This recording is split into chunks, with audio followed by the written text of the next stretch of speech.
And now we move onto ankle and foot. So first we have our tibio-talar, so we want to stabilize above and grab below. So moving with plantar and dorsiflexion. And I'm gonna pick this side, her left side, so we're gonna do that again because it felt more restricted, and we're gonna go into dorsiflexion and plantar flexion, and over here she actually feels more restricted in plantar flexion. So that's what I would end up with the diagnosis of, and plantar flexion would also be anterior movement of that talus. Now we'll move on to screening the talocalcaneal joint. So stabilize the talus and move the calcaneus. And this one is eversion, which is anterior medial movement, or posterior lateral, for when you're keeping in mind your diagnoses. And this side also again feels more restricted, and we're going to pick, because it doesn't like that eversion movement, it's anterior medial glide.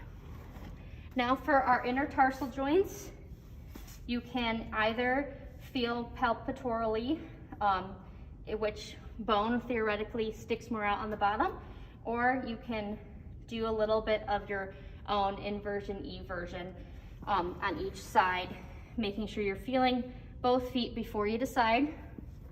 So on this one, I felt that the navicular didn't move as well and was a little more sticking out on the bottom. So we're gonna go with the navicular is inverted, and over here is where I felt the cuboid most restricted, and that's everted. We can remember that the cuboid is associated with your cute toe because the cuboid is cute, and cute ends with an E, so it's most likely everted when in doubt. Now we have this next joint, which is our first cuneiform and metatarsal joint. We'll want to stabilize, moving up and down. You can put things on your legs to balance them. And I felt that she was more restricted on this side. So again, stabilizing, moving again, and she's more restricted with our dorsal glide. Okay, and now for our counterstrain diagnosis points, making sure that I'm getting all of them. We have our medial calcaneus, which is the abductor hallucis. So we'll find where the calcaneus is and press in. Is that uncomfortable? And then press in. Is that uncomfortable? Okay. So bilateral for that one. Now we have our navicular. So remembering the navicular is associated with the larger toe underneath. Oh, yep. Okay, so I would say that one's the most positive so far. Nah, not bad. Okay. And then that same thing, so now I'm gonna skip past gastrocnemius just because that's a little difficult to show in this view right now, but we'll get back to that. Then we have flexion calcaneus, which would be on the bottom of her foot, right here, right next to the calcaneus. Not bad. And then again, that same point on the other side. Not bad either. Okay. Now we'll have medial ankle,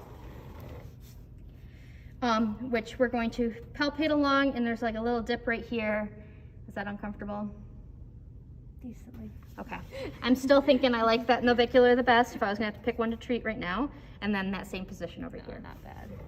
Then keeping with this foot, just because it's easier, we have our lateral ankle, which is a couple points along here. Yep.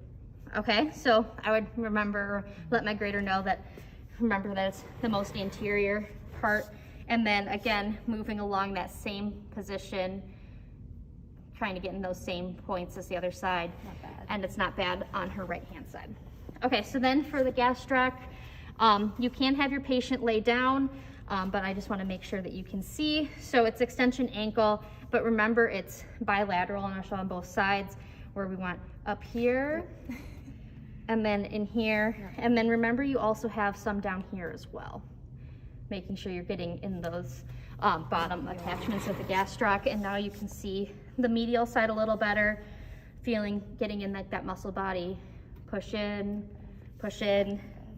and then right at the bottom, push in, Not bad. push in. And do remember that you can have neither positive, because left, right, or 0 are possible for the different points. Okay.